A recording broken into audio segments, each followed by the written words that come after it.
have a pleasure to meet you. So pleasure to meet you too. Thank you. So, really love the film, but I just want to ask a pointed question regarding what is the key for you as a writer in finishing a screenplay? What are the challenges of climbing that mountain and finishing it? Is it overthinking? Am I overthinking it too much, or is it as hard as it seems from the outside looking in? It's not that hard.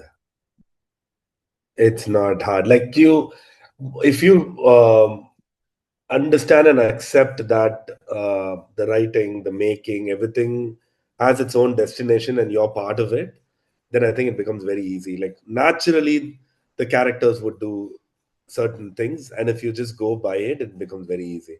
So I think, I mean, Fincher says this in the best way that there's only one way and the other way is wrong, right? And it's our job to find what the right way, what that one way is. So it's not like with writing also you could go 10 different ways. You can, but you can to go to know that okay, that those are not working. This is the one way that's working.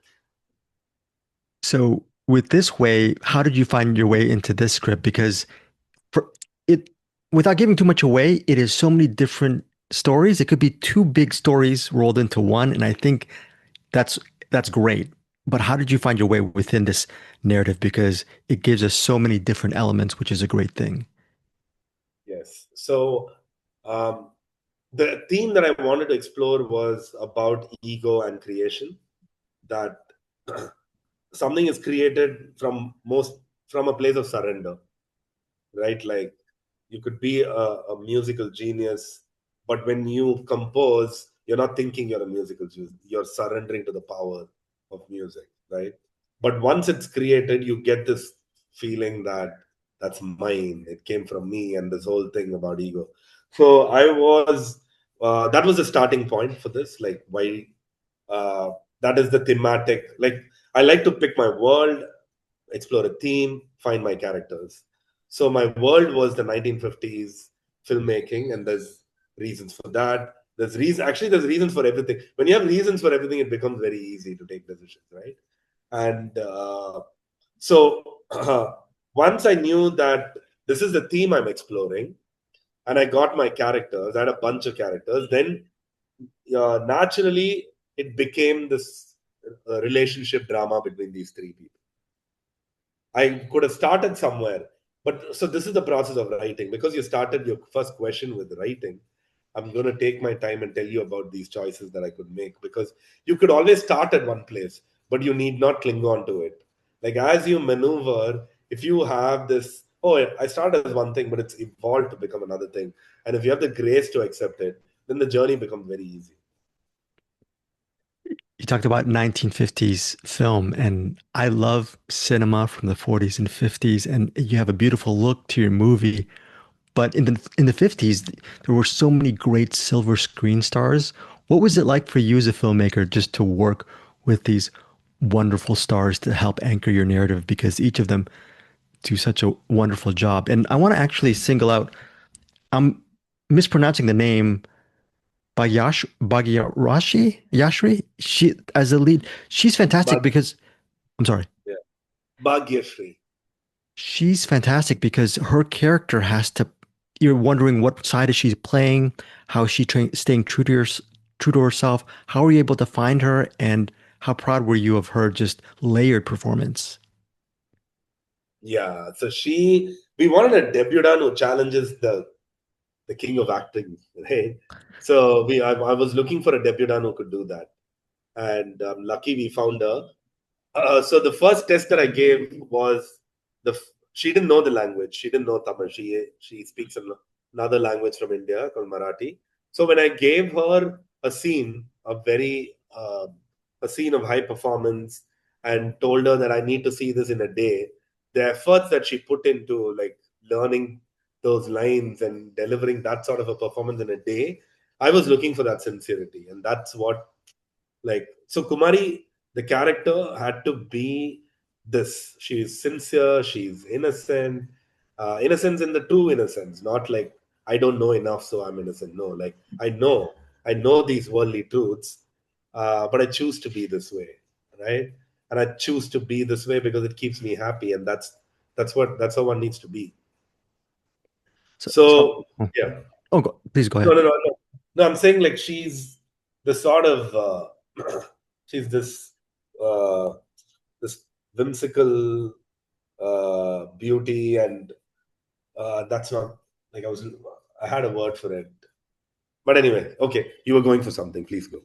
Well, I really also enjoy the fact that certain films they could be have a lot of dialogue and the story is good because of the writing. But then there are other movies that are just beautiful for the cinema. You mentioned Fincher's. They could be great visual stylists, but very few of sometimes those elements. It's very hard to actually put all of these elements into one movie. You've been able to do that, and you mentioned about how there's a reason for everything regarding your story. How hard was it for you to actually get to that place where you're making a film that is both visually immersive, and also a really good story? I mean, it's hard to do. And how long did it take you for you to get to that place? Do you know what I mean? So, Yeah, yeah, totally. So I think for me, if I didn't want to be a writer, if I didn't feel for writing so much, I would have been a DP. Like the image means so much to me, the meaning of it, how light shapes the meaning, how contrast and colors. Because for me, everything helps me dissect an emotion, give me an emotion, right? And like lighting helps those choices, sound helps those choices, music, costumes, everything. I'm always thinking like, is it driving me towards the emotion, intended emotion, right? So writing is natural for me. Like I'm a writer. Like I get up and I write. Right, I have to write. So and I think that comes from somewhere like the growing up where I just like was I'm a fan of literature. Like nothing can make my day than like two beautifully well constructed lines that gives so I've always enjoyed writing, and I keep writing, and so the fact that I enjoy both of this, and in fact like every facet of filmmaking I deeply enjoy, because ultimately it's to serve one purpose, which is to impart feelings into strangers at the same time. I'm quoting Fincher here again, but but I know that's the intended result. Like I'm going to make you feel. I mean, it's not me, like, but it's like these tools. All of this come together for this one purpose, so that everybody feels this one thing at the same time.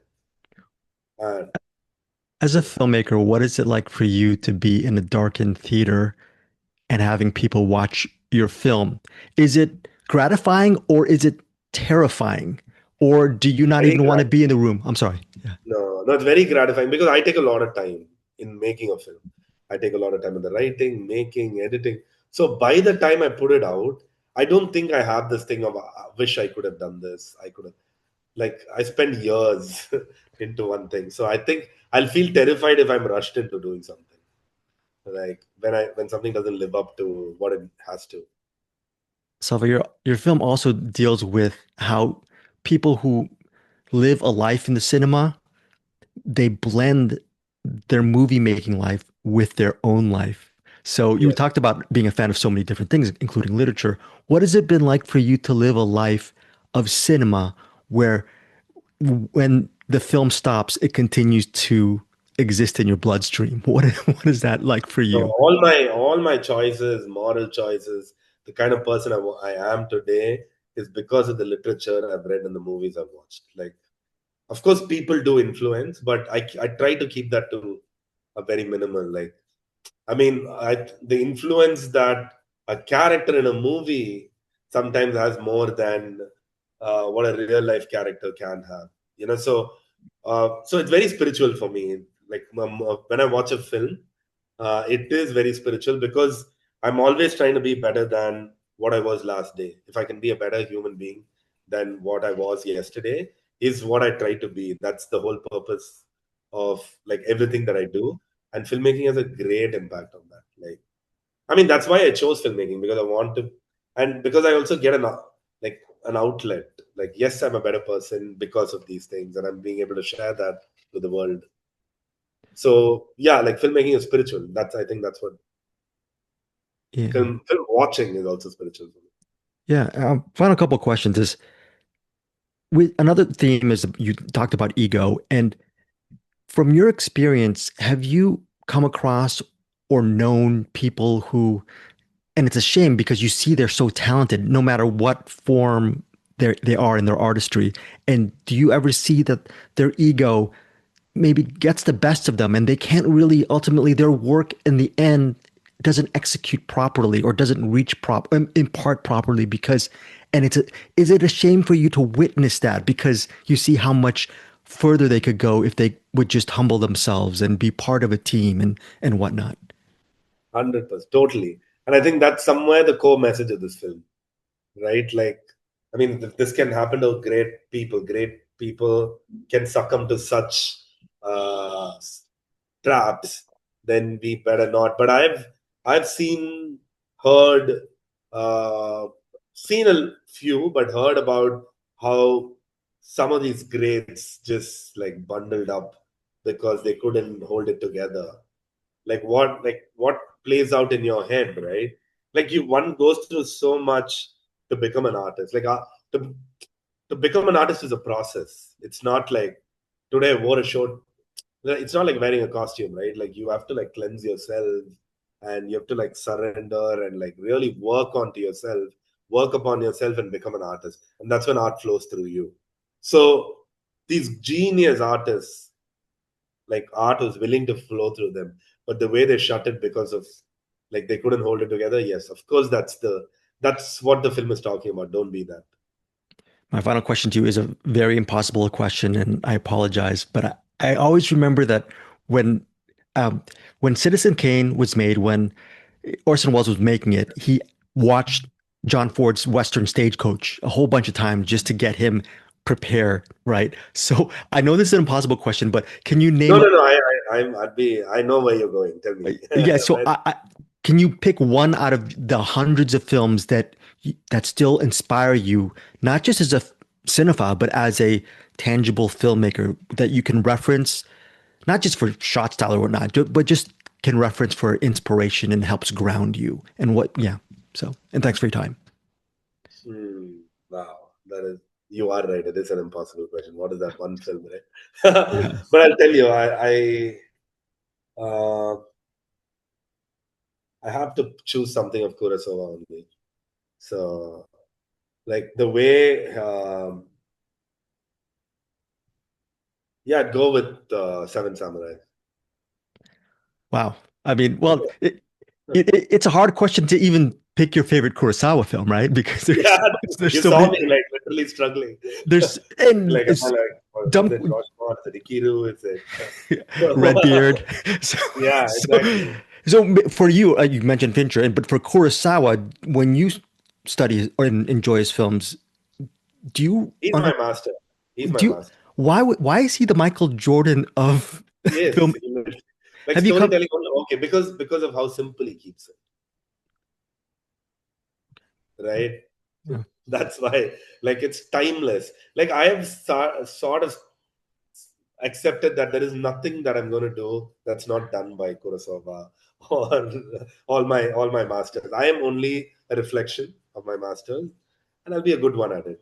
I'll try to be yes. a good one at it. So, but thanks again so much for your time. I really love this film and looking forward Thank to you our so next much. conversation. Pleasure. Thank you, Greg.